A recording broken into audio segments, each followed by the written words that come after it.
بسم اللہ الرحمن الرحیم۔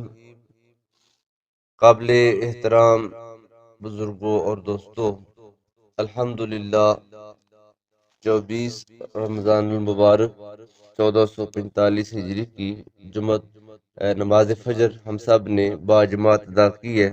اللہ تعالیٰ ہم سب کی حاضری کو اپنی بارگاہ میں شرف قبولیت عطا فرمائے۔ دیوان حضرت علی المرتضیٰ شیر خدا رضی اللہ تعالیٰ عنہ سے وہ مواعظ اسنا جو حضرت امام حسین رضی اللہ تعالیٰ عنہ کو اپنے جد کریم عطا فرما رہے ہیں، ان کا تذکرہ کچھ کل آپ کے سامنے رکھا کہ کریم باپ اپنے بیٹے کو آداب کیسے سکھاتا ہے۔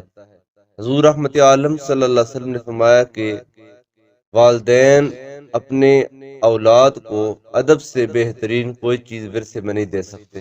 اگا جو تجھ دوئے شاباش یوسف اگا تھا، اٹھ کر تھا کھلی جگہ تھا۔ روپیہ پیسہ زمین جائیداد ہم اس کو وراثت سمجھتے ہیں۔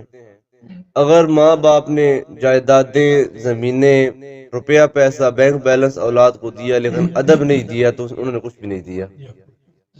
اگر انہوں نے اپنی اولاد کو ادب دے دیا، اٹھنے بیٹھنے کا، بولنے کا، لوگوں کے ساتھ معاملات کرنے کا، چھوٹے بڑے کا ادب و احترام اور حیا، یہ باتیں سکھا دیں، دھی بہن کا ادب و احترام اور حیا سکھا دیا، بظاہر انہوں نے زمین جائیداد کا ٹکڑا کچھ نہیں دیا تو پھر بھی انہوں نے بہت بڑا خزانہ اپنی اولاد کو دے دیا ہے۔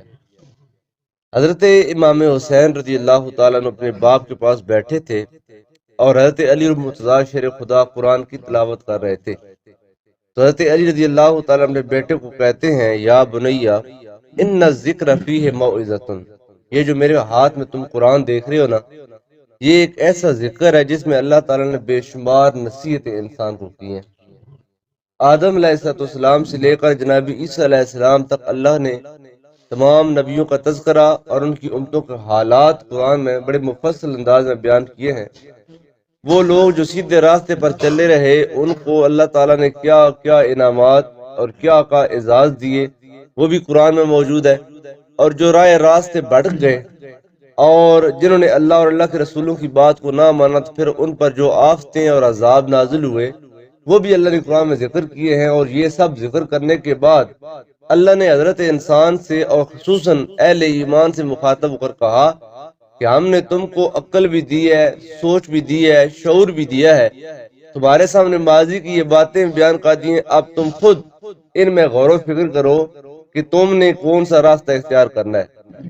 تمہارے لیے دونوں راستے موجود ہیں، اچھائی والا لوگے تو پھر بھی، برائی والا لوگے تو پھر بھی، لیکن یہ ہے کہ تم ایک ایسی موڑ پر ہو کہ تم بے یار و مددگار نہیں ہو، بلکہ تمہاری رہنمائی کے لیے قرآن جیسی عظیم کتاب موجود ہے۔ اگر تم قرآن میں تھوڑا سا بھی غور و فکر کرو گے تو تم کو اپنی زندگی گزارنے کے تمام راستے معلوم ہو جائیں گے۔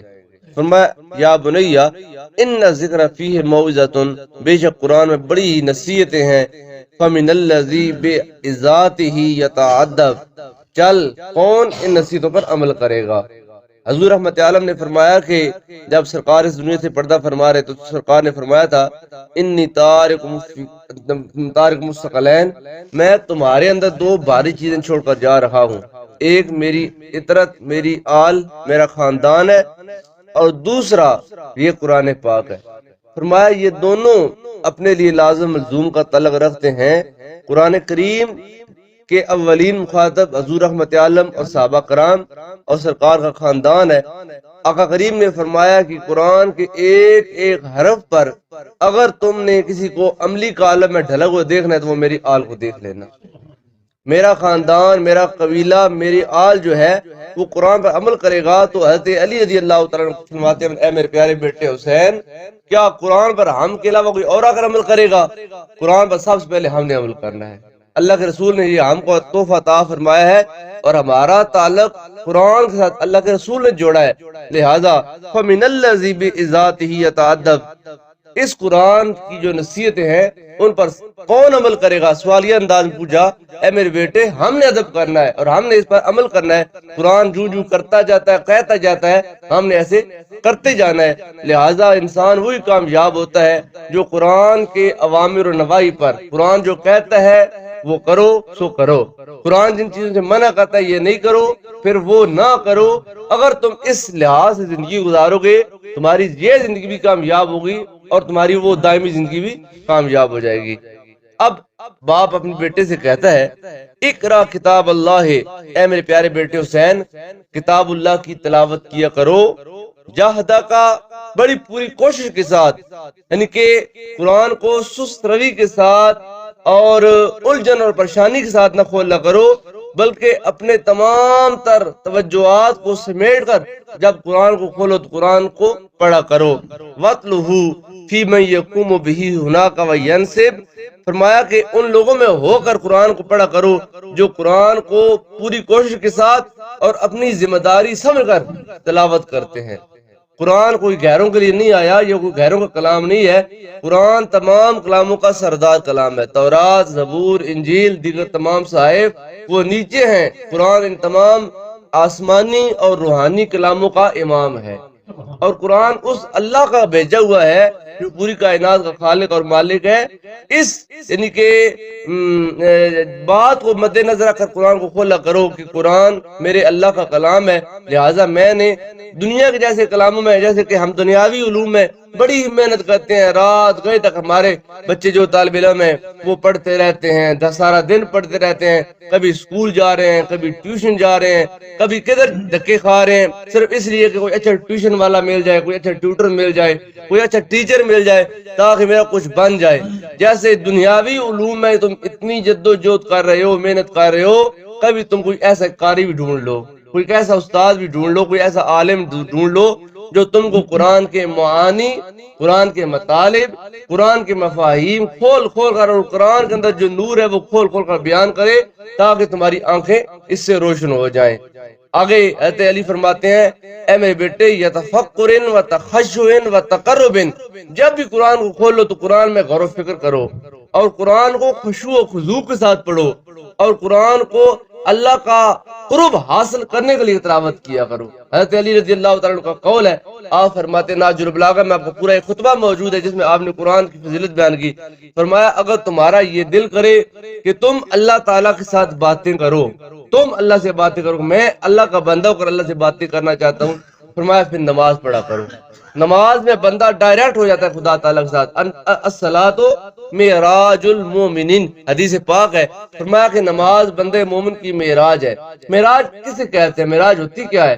معراج اس میں اعلیٰ ہے، اس میں اعلیٰ اس چیز کا کہ جو انسان کو عروج دیتا ہے، انسان کو نیچے سے اوپر لے کر جاتا ہے۔ یہ جو ہماری سیڑھی ہے جس کو ہم پرسانگی بولتے ہیں، اس کو معراج بولتے ہیں۔ اس کا کیا کام ہے؟ اس کا کام یہ ہے کہ آپ کو نیچے سے چھت پر پہنچا دیتی ہے، آپ کو گہرائی سے اونچائی میں لے جاتی ہے، اس کو معراج، اس میں اعلیٰ ہے۔ فرمایا کہ جو نماز ہے نا، جو ہی بندہ زمین پر سر ٹیکتا جاتا ہے انسان اللہ تعالیٰ کی بارگاہ میں پہنچ جاتا ہے۔ فرمایا کہ اے لوگوں، اگر تم یہ ذہن رکھو کہ میں نے اللہ تعالیٰ کے ساتھ کلام کرنا ہے، میں نے اللہ سے اپنا تعلق قائم کرنا ہے، پھر نماز پڑھا کرو، اور اگر یہ تمہارا دل کرے کہ اللہ مجھ سے باتیں کرے، پھر قرآن پڑھا کرو۔ قرآن سارے کا سارا اللہ کا کلام ہے۔ جب تم قرآن پاک کھولو گے تو اللہ تعالیٰ تم سے ڈائریکٹ ہو جائے گا۔ نماز پڑھو گے تو تم اللہ سے ڈائریکٹ ہو جاؤ گے، قرآن پڑھو گے تو خدا تم سے ڈائریکٹ ہو جائے گا۔ فرمایا جب قرآن کھولا کرو تو پھر بے توجہ کے ساتھ نہ قرآن پڑھا کرو، بلکہ قرآن کے ایک ایک حرف میں اور ایک ایک آیت میں تفکر کرو، غور و فکر کرو، اور جب بھی قرآن پاک کھولو تو تکبرانہ انداز میں نہیں کہ میں بڑا قاری ہوں، اونچی اونچی آواز میں قرآن پاک پڑھو تاکہ لوگ سنیں اور لوگ ایک بڑا قرآن انداز بڑی آواز سے بڑا ہی سونا ترتیلا پڑتا۔ فرمایا نہیں، وَتَخَشُّعٍ۔ اب حضرت علی اپنے بیٹے امام حسین کو کہتے ہیں، امام حسین نے اتنا مقام پایا ہے نا، اس کے پیچھے باپ کا یہ کردار بھی ہے، اور باپ کا یہ پندو معاوضت ہے اور موعظۃ الحسنہ، نیک نصیحتیں ہیں جو اپنے بیٹے کو ادب سکھا رہی ہیں کہ میرے بیٹے قرآن کو جب پڑھنا ہے تو قرآن میں تفکر کرنا ہے، قرآن جب پڑھنا ہے تو قرآن پڑھتے ہوئے سر جھکانا ہے، خشوع و خضوع ہونا چاہیے، اور قرآن اس نیت سے پڑھنا ہے کہ قرآن پڑھ کے میں نے اللہ کا قرب پانا ہے. کیوں؟ ان المقربا عندہ المتقرب، اس لیے کہ مقرب وہی شخص ہوتا ہے جو اللہ کا قرب پانا چاہتا ہے. اللہ کے نزدیک وہی انسان ہوتا ہے جو اللہ کے قریب ہونے کی کچھ کوشش کرتا ہے. یہ نہیں ہے کہ کھانا منہ میں پڑا ہے، سامنے پڑا رہے اور انسان کہے کہ میں کھانا دیکھ دیکھ کر رج گیا. نہیں، تمہارا پیٹ تبھی بھرے گا جب تم ہاتھ ہلا کر نوالا منہ میں ڈالو گے. کھانا سارا دن تمہارے سامنے پڑا رہے اور تم ہاتھ ہلا کر منہ میں نوالا نہ ڈالو، کھانا خود بخود تمہارے اندر نہیں جائے گا. اگر تم چاہتے ہو کہ میں اللہ کا قریبی ہو جاؤں، اللہ کا پیارا بن جاؤں، اللہ کا مقرب بن جاؤں، تو پھر اس مقرب بننے کے لیے تم کو کوشش کرنی پڑے گی. کیا؟ قرآن کو جب پڑھنا ہے تو قرآن کی آیات میں غور و فکر کرنا ہے. اب قرآن یہ کیا ہے؟ اللہ تعالیٰ کا کلام ہے، ایک لیٹر ہے، ایک خط ہے جو اللہ تعالیٰ نے اپنے محبوب کے وساطت سے امت مصطفیٰ کو دیا ہے.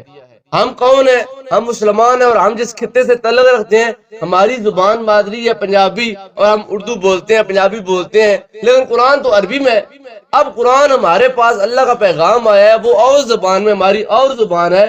آج سے کچھ سال پہلے جب یعنی کہ سادگی کا دور تھا، جب کوئی جوان باہر جاتا ہے یا آرمی میں جاتا ہے، اپنے گھر والوں کو وہاں سے چٹھی لکھتا ہے، خط لکھتا ہے، خط گھر آتا ہے.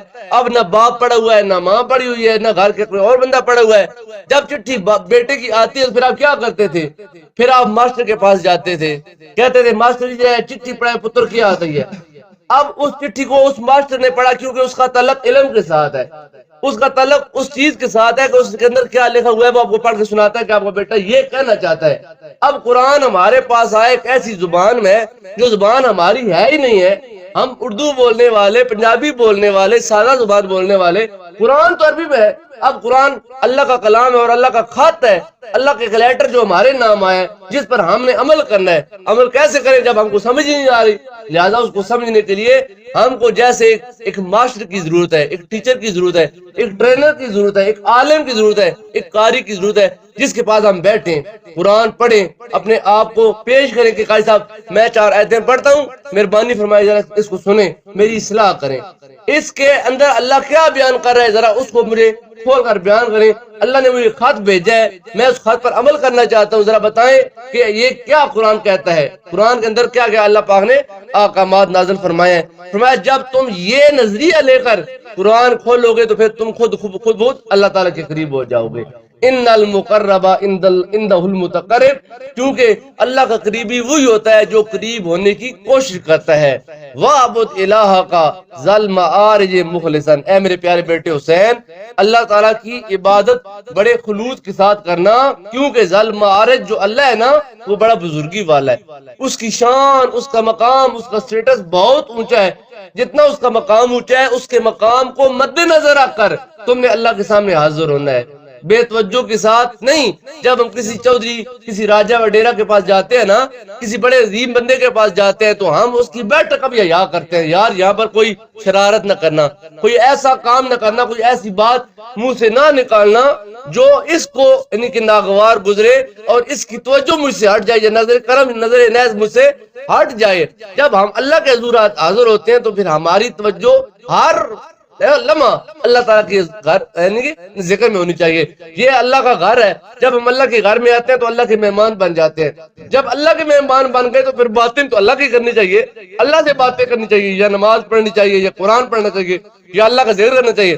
اللہ کے مہمان بن کر اللہ کے گھر آ کر بھی اگر ہماری بھینسوں کی باتیں، ہماری گائے کی باتیں، ہمارے پٹھوں کی باتیں، ہماری دنیا کی باتیں ختم نہیں ہوتی تو مطلب یہ ہے کہ ہم اللہ کی اس بیٹھک کا حیا نہیں کر رہے، نہ اللہ کا حیا کر رہے ہیں، نہ اللہ کی اس بیٹھک کا حیا کر رہے ہیں. جہاں اللہ کا گھر ہے، جہاں پر ہم نے اللہ تعالیٰ کی مہمانی کا شرف پایا ہے. لہذا فرمایا وَعْبُدْ إِلَٰهَكَ ذَا الْمَعَارِجِ مُخْلِصًا، اے میرے پیارے بیٹے حسین، اللہ کی عبادت خلوص سے کرنا کیونکہ وہ اس کی شان بڑی اعلیٰ ہے. وَانْصُتْ إِلَى الْأَمْثَالِ فِي مَا تُضْرَبْ، اب ایک باپ اپنے بیٹے سے کہتا ہے کہ جب قرآن کھولو اور قرآن میں اللہ تعالیٰ کی باتیں آئیں اور جہاں پر اللہ کوئی مثال بیان کرنا چاہے تو اس مثال کو خوب کان لگا کر اور غور سے سننا کہ اس مثال میں میرے لیے کیا سبق ہے. اس میں قوم سمود کا واقعہ ہے، قوم عاد کا واقعہ ہے، قوم نوح کا واقعہ ہے، قوم لوط کا واقعہ ہے. جب یہ قرآن کی آیتیں پڑھ کر کوئی تم کو سنائے کہ ان قوموں نے یہ گناہ کیے تھے، شعیب علیہ السلام کی قوم کم ناپتی تھی، کم تولتی تھی، اللہ نے ان پر عذاب نازل کیا. لوط علیہ السلام کی قوم بے حیائی اور بے غیرتی کرتی تھی، اللہ نے ان پر عذاب نازل کر دیا. قوم عاد نے اللہ تعالیٰ کے احکامات کو جھٹلایا، اللہ نے عذاب کر دیا۔ وانصت الی الامثال، ان مثالوں کو خوب غور سے کان لگا کر سن، کیونکہ ان مثالوں میں تیرے لیے بڑا سبق ہے۔ اگر تو اس چیز کو مد نظر رکھ کر اپنے پیمانے کو درست کر لے، اپنے ناپ کو درست کر لے، اور اپنے ترکڑی کو، اپنے یعنی کہ میٹر کو درست کر لے، اور اپنے آپ کو پاک صاف کر لے، اس لیے کہ مجھے ڈر لگتا ہے کہ جیسے قوم شعیب پر عذاب نازل ہوا کہیں مجھ پر عذاب نازل ہو جائے، جیسے قوم لوط پر عذاب نازل ہوا ایسے مجھ پر عذاب نازل نہ ہو جائے۔ جب تو اس نظریے کے ساتھ عمل کرے گا تو خود بخود تیرا راستہ آسان اور صاف ہو جائے گا۔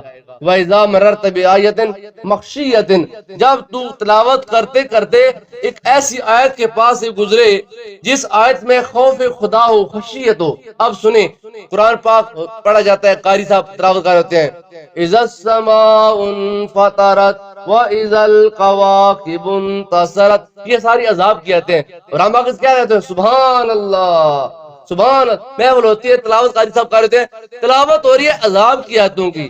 ہم کو اتنے ہم یعنی کہ علم سے دور ہیں اور اتنے کورے ہیں کہ ہم کو یہ نہیں معلوم کہ اللہ اکبر کہاں کہنا ہے، استغفر اللہ کہاں کہنا ہے، الحمدللہ کہاں پہ کہنا ہے، اور سبحان اللہ کہاں پہ کہنا ہے۔ ہم نے سارا ایک ہی کوٹا رکھا ہوا ہے، پورے قرآن سے اول سے لے کر آخر تک جو بھی آیت ہے سبحان اللہ، پتہ ہی کوئی نہیں ہے استغفار کہاں پڑھنا ہے۔ یہ ہم کو کیسے پتہ چلے گا؟ جب ہم کسی اہل علم کی، کسی قرآن کی قاری کی، قرآن کے عالم کی صحبت اختیار کریں گے، اور وہ ہم کو بتائے گا بھائی یہ عذاب کی آیتیں، اور جب عذاب کی آیتیں آ رہی ہوں وہاں پر سبحان اللہ نہیں کہتے بلکہ وہاں پر استغفر اللہ کہتے ہیں۔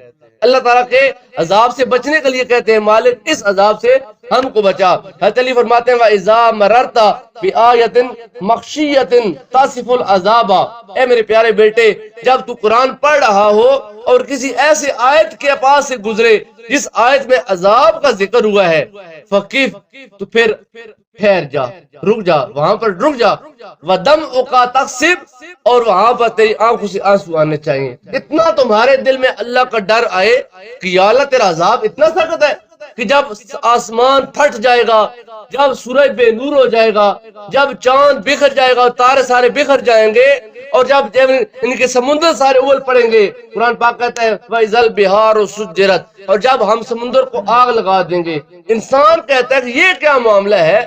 پانی تو آگ بجھانے کے لیے ہوتا ہے، پانی جب آگ لگتی ہے فائر بریگیڈ بلاتے ہیں آگ کے لیے کہ آگ کو بجھائیں۔ آگ کو یعنی پانی کو آگ کیسے لگتی ہے؟ ایک گلاس پانی کا رکھیں، دیا سلائی جس کو ہم تیلیاں والا ڈبی بولتے ہیں وہ پکڑ لیں، ایک تیلی جلائیں، پانی کے نزدیک کریں تو کیا پانی کو آگ لگ جائے گی؟ کیا ہوگا؟ ختم ہو جائے گی۔ دوبارہ جلائیں، دوبارہ نزدیک کریں، دوبارہ، آپ ایک نہیں 1000 تیلیاں جلا لیں اس پانی کو آگ نہیں لگ پائے گی۔ لیکن قرآن کہتا ہے جب قیامت آئے گی وَإِذَا الْبِحَارُ سُجِّرَتْ، اس وقت کو یاد کرو جب ہم پانی کو آگ لگا دیں گے۔ یہ کیا؟ حضور سیدی ضیاء الامت پیر کرم شاہ صاحب رحمۃ اللہ تعالی آپ نے ضیاء القرآن میں اس آیت کریمہ کی تفسیر میں لکھا ہے کہ جب پانی ہے نا اس کا سائنسی فرمولا کیا ہے؟ طلباء جانتے ہوں گے، H2O ہوتا ہے، یعنی کہ 2 ہائیڈروجن کے مرکب اور ایک آکسیجن کا مرکب ہوتا ہے، اور یہ 2 مرکب مل کر پانی بناتے ہیں۔ اللہ تعالیٰ نے یہ جو 2 گیسیں بنائی ہیں نا، ان 2 گیسوں کی جو خاصیات ہے تبھی خاصیت وہ یہ ہے کہ ایک گیس بھڑکانے والی ہے اور دوسری گیس ہے اس بھڑک پن سے آگے بھڑک اٹھتی ہے۔ در حقیقت یہ 2 گیسیں مل کر ایک ایٹم بم بناتی ہیں، ایک لاوا بناتی ہیں، ایک عذاب اور ایک آگ بنا دیتی ہیں۔ لیکن اللہ تعالیٰ نے کائنات کا نظام چلانے کے لیے انسان اور حیوان کی ضروریات کو پورا کرنے کے لیے اللہ کل شیء قدیر قدرت کے ساتھ اللہ تعالیٰ نے اس 2 گیسوں کو ملا کر جو بظاہر آگ بنتی تھی اللہ نے اس کو پانی بنا دیا، کیونکہ وہ قادر ہے، اس کے سامنے کچھ بھی ناممکن نہیں ہے۔ اس نے ان 2 گیسوں کو ملایا اور پانی بنا دیا، اور جب قیامت کا دن آئے گا اللہ پاک فرمائے گا اے گیسو اب تم اپنے اصلی کام پر آ جاؤ جس کام کے لیے تم کو تخلیق کیا گیا تھا۔ ہائیڈروجن اور آکسیجن مل کر پانی نہیں بناتی، در حقیقت ان کا تبھی جو خاصیت ہے ہائیڈروجن اور آکسیجن مل کر آگ بناتی ہیں، لیکن اللہ نے کائنات کا نظام چلانے کے لیے پانی بنا دیا۔ اللہ پاک فرماتا ہے اس کائنات پر 30% خشکی ہے اور 70% پانی ہے۔ اندازہ لگائیں جب قیامت کا دن نزدیک آئے گا تو 70% جو حصہ ہے وہ یکدم پانی آگ بن جائے گا، تو پھر اس وقت حال کیا ہوگا؟ ہر طرف آگ ہی آگ نظر آئے گی، تو اس وقت انسان کو اپنے اعمال نظر آئیں گے کہ میں دنیا پر کیا کرتا رہا ہوں۔ تو فرمایا اے میرے پیارے بیٹے وَإِذَا مَرَرْتَ بِآيَةٍ مَخْشِيَّةٍ تَصِفُ الْعَذَابَ فَقِفْ وَدَمْعُكَ تَسْكِبْ۔ فرمایا اے میرے بیٹے جب قرآن پڑھ رہا ہو اور قرآن میں کوئی ایسی آیت آ جائے جس میں اللہ کا عذاب بیان کیا جا رہا ہو تو پھر وہاں سے کنی کترا کر آگے نہیں جانا، وہاں سے طوطے کی طرح پڑھ کے آگے نہیں جانا جیسے ہم چلے جاتے ہیں۔ فرمایا وہاں پر فقف، ٹھہر جا، رک جا، اور قرآن کی اس آیت میں غور و فکر کرتا جا اور اللہ کے عذاب سے ڈرتا جا، اور جب تیرے دل میں ڈر آئے گا تو خود بخود آنکھیں آنسو برسانا شروع کر دے گی۔ حضور پاک صلی اللہ علیہ وسلم فرماتے ہیں کہ یہ جو صورتیں ہیں نا، 2-3 صورتیں جن میں اللہ تعالیٰ نے ڈائریکٹ عذاب کا ذکر فرمایا ہے، فرمایا ان صورتوں نے مجھے بوڑھا کر دیا ہے۔ سرکار کے بال جلدی سے خشک ہو ایسے سفید ہو گئے تھے۔ صحابہ کہتے ہیں یا رسول اللہ آپ کے بال تو ابھی مہینہ پہلے بالکل کالے سے آتے اور ابھی آپ کے بال جب سفید ہو گئے۔ فرمایا ان صورتیں مجھے بوڑھا کر دیا ہے، اس میں اللہ کا اتنا عذاب ہے۔ حضرت عثمان غنی رضی اللہ تعالیٰ عنہ کے پاس سے حضرت ابوبکر صدیق گزرے، انہوں نے کہا السلام علیکم۔ حضرت عثمان غنی نے جواب نہیں دیا۔ اس دور میں آج تو ہم سلام کو کوئی اہمیت نہیں دیتے نا، بلکہ آج تو ہم ممی ڈیڈی مسلمان ہو گئے ہیں، گڈ مارننگ والے اور گڈ ایوننگ والے، ہم کو پتہ ہی کوئی نہیں ہے کہ السلام علیکم کا معنی مفہوم کیا ہے اور اس کا اجر کتنا ہے۔ حضور نے فرمایا جو بندہ کہتا ہے السلام علیکم اللہ 10 نیکیاں دیتا ہے، جو بندہ کہتا ہے السلام علیکم ورحمۃ اللہ اللہ 20 نیکیاں دیتا ہے، جو بندہ کہتا ہے السلام علیکم ورحمۃ اللہ وبرکاتہ اللہ 30 نیکیاں دیتا ہے۔ نہ گڈ مارننگ پہ نیکی ہے، نہ گڈ ایوننگ پہ نیکی ہے، نہ گڈ نائٹ پہ نیکی ہے، کوئی ثواب نہیں اس کے اوپر۔ ثواب اس میں ہے جو طریقہ حضور پاک نے دیا، السلام علیکم یہ کہا کریں، اور سلام کا جواب دینا واجب ہے، اور جو بندہ سلام کا جواب نہیں دیتا وہ گناہگار ہوتا ہے۔ حضرت عثمان غنی کے پاس حضرت علی گزرے اور انہوں نے کہا السلام علیکم، حضرت عثمان غنی نے کوئی جواب نہ دیا۔